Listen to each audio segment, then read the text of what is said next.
बिस्मिल्लाहिर्रहमानिर्रहीम। अस्सलाम वालेकुम दोस्तों, मैं हूं महमूद अहमद और आप देख रहे हैं मेरा YouTube channel Mahmood Ahmed news. और आप मुझे Facebook page Mahmood Ahmed news पर भी फॉलो कर सकते हैं। दोस्तों, आज 8 सितंबर 2023 है और जुमे का दिन है। तो दोस्तों, जो इस हफ्ते सोमवार वाले दिन से जो एक मंदी का ट्रेंड शुरू हुआ था मार्केट में ज़रिए अजनास के हवाले से और ख़ास तौर पर काटन और कपास में, तो उसका आज ज़ोर टूटता हुआ नज़र आता है। और अगर हम आज रेट्स की बात करें और सेंट की बात करें तो वो पॉजिटिविटी की तरफ जाते हुए नज़र आते हैं। तो सबसे पहले हम रुई की बात करते हैं और आज तकरीबन 16,000 बेल्स के पाकिस्तान में रुई के सौदे हुए हैं।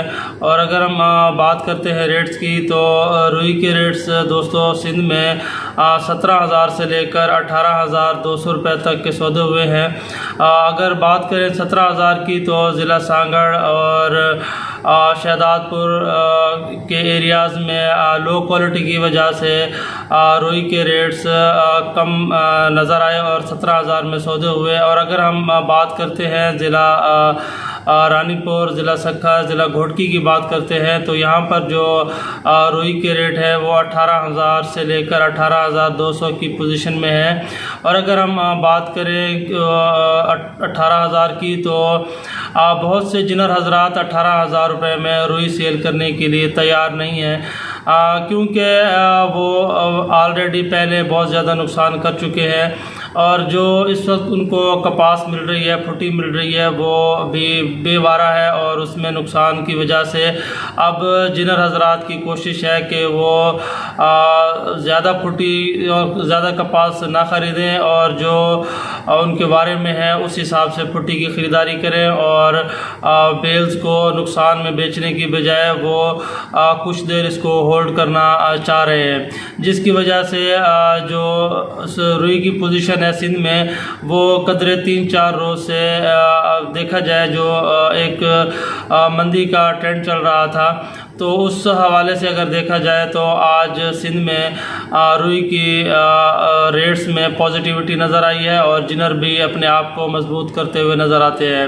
और अगर हम बात करते हैं दोस्तों पंजाब की, तो पंजाब में 18,000 से लेकर 18,800 रुपये तक के रुई के सौदे हुए हैं और पंजाब ने भी अपने आप को मजबूत किया है। जो उन्होंने एक हफ्ते में नुकसान किया है उसको रिकवर करने की कोशिश कर रहे हैं और अपनी रुई को फ़रोख्त करने में अब जल्दी का मुजाहरा नहीं कर रहे, जिसकी वजह से मार्केट रुई की अपने आप को उसने रोका है और अपने मुस्तहकम किया है और पॉजिटिविटी की तरफ उसने अपने साइन देना शुरू कर दिए हैं। अगर हम दोस्तों बात करते हैं बनोले की, तो बनोले में 1 से 150 रुपये तक मज़ीद मंदा आया है और इसके रेट्स कम हुए हैं, जिसकी मेन वजह जो कॉटन सीड आयल है उसमें वाज़े कमी थी, जो तकरीबन 500 रुपये तक तेल के रेट में कमी देखी गई। तो अगर हम बात करते हैं सिंध में बनोले के रेट की, तो वो 2,250 से लेकर 2,950 रुपये और 3,000 रुपये तक के बनोले के काम हुए हैं सिंध में। अगर हम इस तरह बात करते हैं पंजाब में बनोले की, तो यहाँ पर भी बनोले में थोड़ा मंदे का रुझान था और ख़रीदारी जो है वो भी कम नज़र आई। तो यहाँ पर जो बनोले के रेट थे वो थे 2,900 रुपये से लेकर 3,100 रुपये तक।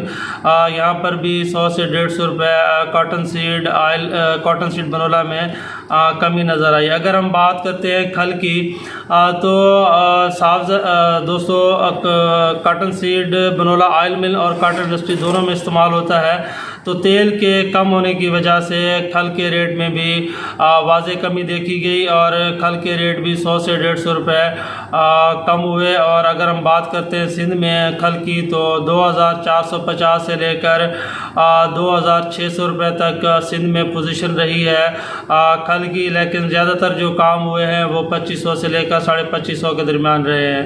अगर हम बात करते हैं पंजाब में कल बनोला की तो पंजाब में 2600 से लेकर 2750 रुपये तक कल बनोला के काम होते हुए नज़र आए।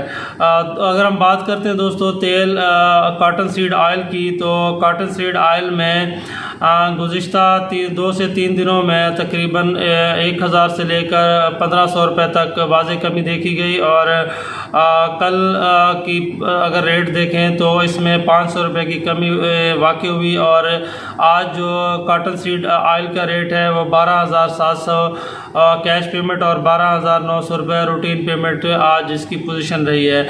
अगर हम तेल सरसों की बात करते हैं तो तेल सरसों में भी तकरीबन 400 से 500 रुपये तक की वाज़े कमी देखी गई। और जो रेट 2 दिन पहले 16,000 को टच कर रहे थे उसने अब वो कम हुआ, एक दिन पहले 500 रुपये रेट कम हुआ और उसके बाद 500 से लेकर 700 रुपये तक मज़ीद इसमें कमी देखी गई। और आज जो सरसों के तेल का रेट है वो 14,500 कैश पेमेंट पे और 14,700 रूटीन पेमेंट पे इसके सौदे होते हुए नज़र आए हैं। और अगर बात करते हैं सरसों की, तो तेल के कम होने की वजह से सरसों के रेट भी 1 से 150 रुपये तक इसमें वाज़े कमी देखी गई। और जो एक दिन पहले 7,500 और 600 रुपये तक की पोजीशन थी वो कमज़ोर होकर 7,000 से लेकर 7,400 रुपये तक की पोजीशन सरसों की आज के दिन में नज़र आती है। अगर हम बात करें दोस्तों गंदम की, तो गंदम में कोई तेज़ी नहीं है फ़िलहाल और ना इसमें कोई कमी देखी गई है। 2 दिन से तकरीबन गंदम ने अपने रेट बरकरार रखे हैं और आज सिंध में 4,700 से लेकर 4,960 रुपये तक गंदम के काम हुए हैं। 4,960 रुपये के रेट दोस्तों ये हैदराबाद और कराची के रेट्स हैं। बाकी इंटीरियर सिंध में 4,700 से लेकर 4,800 रुपये तक गंदम के काम मोस्टली देखे गए हैं। और अगर हम गंदम पंजाब की बात करते हैं तो गला मंडियों में 4,550 रुपये से लेकर 4,700 रुपये तक गंदम के रेट रहे हैं। दोस्तों रुई के रेट में पॉजिटिविटी के साइन और सेंट जो क्लोज़ हुआ है उसमें भी दोस्तों पॉजिटिव पे क्लोज़ हुआ है आज के दिन में। तो इस वजह से कपास के रेट भी थोड़े बेहतर हुए हैं। और अगर हम कपास की बात करते हैं पंजाब में तो 8,000 से लेकर 8,500 रुपये तक, और अगर हम सिंध में कपास की बात करें तो 8,000 से लेकर 8,600 रुपये तक के भी आज कपास के काम होते हुए नज़र आए हैं। और अगर हम बलूचिस्तान की बात करते हैं तो बलूचिस्तान में भी कपास के रेट बेहतर हुए हैं और 8,500 से लेकर 9,400 रुपये तक बलूचिस्तान के कपास के रेट रहे हैं। ये रेट दोस्तों इस बढ़ने की वजह, कपास बढ़ने की वजह यह है कि 10,000 से मार्केट ने जब अपने आप को 8,000 पे लेकर आई तो यहाँ पर किसानों ने अपनी कपास को बेचने की बजाय होल्ड करना ज़्यादा बेहतर समझा, और जिसकी वजह से कपास के रेट भी बेहतर हुए और रुई ने भी अपने आप को बेहतर किया। अगर हम दोस्तों बात करते हैं गोल्ड की, तो गोल्ड रेट आज 2,16,300 रुपये रहा है। और मकई की बात करें तो मकई के रेट 2,300 से लेकर आज 2,700 रुपये तक के वाजिब पोजीशन नज़र आई। और मकई के रेट आने वाले दिनों में 1 से 150 रुपये तक मज़ीद बेहतर हो सकती है। अगर हम चीनी की बात करते हैं दोस्तों तो चीनी में 2 से 3 रोज़ में एक मंदी की पोजीशन है और यहाँ पर रेट डाउन होते हुए नज़र आते हैं। और आज अगर हम चीनी के रेट्स की बात करें तो 16,200 से लेकर सबसे ज़्यादा काम 17,500 शाहताज शुगर मिल का वो हमारे सामने नज़र आता है। अगर हम दोस्तों डॉलर की बात करते हैं तो इंटर बैंक में डॉलर का रेट आज मज़ीद 2 रुपये कम हुआ है, जो कल की पोजीशन से 304 रुपये से कम होकर 302 रुपये 95 पैसे आज इंटर बैंक में डॉलर रेट रहा है। और यहाँ पर पाकिस्तानी करेंसी ने अपने आप आप को थोड़ा इम्प्रूव किया है और थोड़ा बेहतर हुई है डॉलर के मुकाबले में। और अगर हम सेंट की बात करते हैं दोस्तों, तो सेंट जब आज क्लोज़ हुए हैं तो वो 85.91 सेंट पर यूएस कॉटन मार्केट क्लोज़ हुई है। और इसका पॉजिटिव प्लस में क्लोज़ होना ये आइंदा आने वाले हफ्ते में बेहतरी की एक, अगर हम इसको अलामत समझें तो ये भी गलत ना होगा। और USTDA की रिपोर्ट का खुलासा ये है कि चाइना ने अपनी रुई की ख़रीदारी में दिलचस्पी का एक मुजाहरा किया है और 16,400 बेल्स के सौदे हुए हैं, जिसके बाद यूएस कॉटन मार्केट ने अपने आप को आज के दिन में प्लस किया है। और आइंदा उम्मीद की जाती है कि नेक्स्ट आने वाला हफ्ता कॉटन के हवाले से पॉजिटिव और अच्छी खबर लेकर आएगा। तो मेरी इस वीडियो को लाइक शेयर लाजमी कीजिए और दुआ में याद रखिएगा। अल्लाह हाफ़िज़।